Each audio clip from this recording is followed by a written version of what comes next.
Hey there, my name is Jeff Fritz, and I'm here with Miko. We're going to talk about different things that we like to hear and we like to read about for developer content on the web. So, Miko, you do some things on Twitch, and you also do game development with VR. That is some pretty cool stuff. What topics, when you look for content on the web, what topics would you like to see covered in blogs or docs or white papers? So I work in two game engines primarily, in Unity and in Unreal.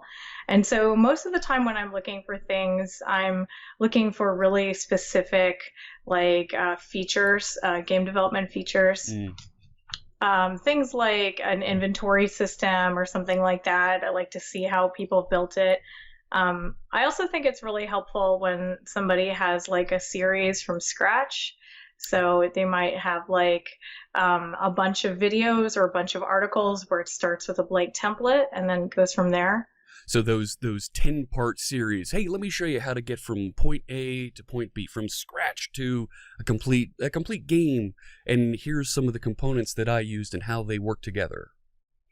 Yeah, I think that's really helpful to kind of see like a hands-on example like that. And sometimes I'll take like a series like that and I'll have a game idea already that I want to make.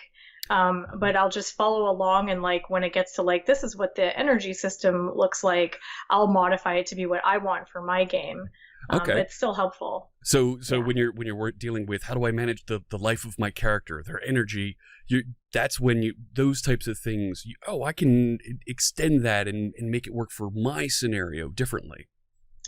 Yeah, exactly. Or I think there was one that had like objectives, and it taught you how to do saves, basically like save what objective the player was on. And I just would like change the content as I went so it matched what I wanted to do. Oh, sure. That makes sense. So when you are looking at those types of blog series, you probably want to see code snippets along with that, right? Yeah, that was definitely top of mind for me about this conversation. I really love having like samples. Like if there's a project I can download or there's a code snippet or something, I think I learn better when it's something I can follow along with like that. It's just easier for me.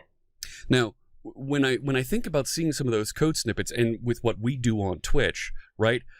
Sometimes I like to see videos with that content, and sometimes I don't. Like if it's something that's when I think about a game engine like you're describing, I may want to see it actually in action, right, as part of a video. What do you think of that?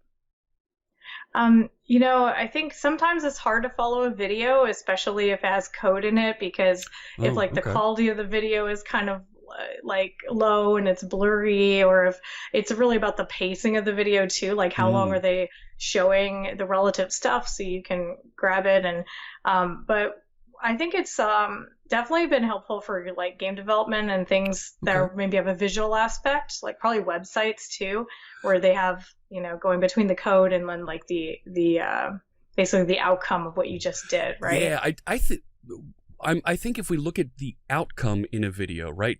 Tell me what happens in the code. Show me that as actual text. But when I get to the end, well, what did this actually generate? Can you show it in action? That feels like a good video. Yeah, definitely. And it's sort of like a dream feature, but I wish that it was a little easier to search videos that were like tutorials or follow alongs. Okay. Sometimes they'll like miss a step, and then I'm like scrubbing through the video and I'm trying to find like the moment where they actually showed the code, right? It can be kind of tricky to do that. So if you saw a video that was attached to content like that, you would want to see like a table of contents or an index to go along with it so that you could get to those specific parts. Yeah, like a chapter select or something would be really great. Oh, yeah. I think sometimes when you have like the relevant stuff on the screen, you just want to like pause it and kind of catch up too. I think that's kind of nice. Now, when you do look at content like this, right, what is it that you see about a blog post or a video series like this that has that table of contents? What do you see about that immediately triggers in your mind, oh, this is developer friendly. This is something that I can sink my teeth into. Yeah, I'm a big fan of like really clear communication styles, like kind of a positive outcome to like a positive sort of vibe with the speaker or the language in the video. This one time I was watching like an art tutorial on YouTube, and the person was kind of like, oh, if you don't understand this, then what are you even doing as an artist? Or kind of was like critical. Yeah. And I just don't like that, you know. And I think even if it's sort of assumed that this is a more advanced blog or a more advanced tutorial, it's still good to kind of use language that's like, especially in the headline or the title of the video, like it's clear what you're getting out of it, right? It's positive, it's direct, and it's descriptive. Yeah, exactly. Because sometimes it'll be like, there'll be some videos and they might have a lot of like the terminology in them, like it's using this framework with this plugin. But if I don't know yet what any of those are, I would prefer if like the title was like using this API to build this system. So I kind of have a connection if I haven't used that before. So I think that would be good. Yeah. So you'd like to see the jargon kept to a minimum at the beginning, so that not until you get into it, when you're actually introduced, you hit on some of those things. Yeah, I think sometimes like overusing the terminology could maybe like be intimidating, or someone might just think, oh, I don't need this video, but it actually could have really helped them. So now, when you look at documentation on the web, is there a specific website or is there a specific vendor's product that you look at their documentation and go, oh my gosh, this is a dream to read? I really enjoy looking at that documentation. Oh, wow. Yeah. I'm probably going to forget the name of it, but there are some Unity plugins I use that have like camera effects, and they have, because it's so visual, it will tell you about the camera effect and how it works and like the parameters, but it also has like a video, like an image with a slider. So you can see like it's always the same image, but it shows you what the effect would be if it was slid over the image. Oh, wow. Okay. Yeah, I think it's just like a camera. It's like a camera plugin or something.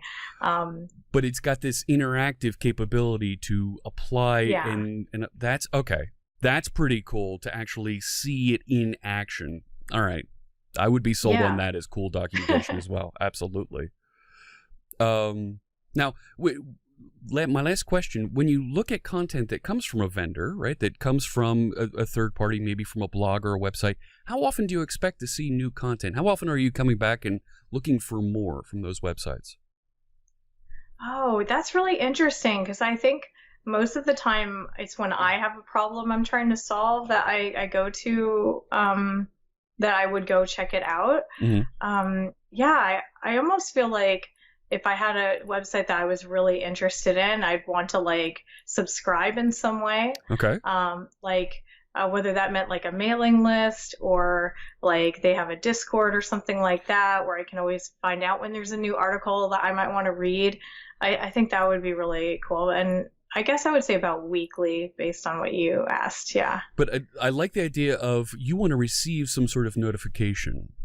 That's definitely something that I feel personally that I want to receive that notification either in a social media account, in a Discord channel. Yeah, a lot of great ways to interact and get more information.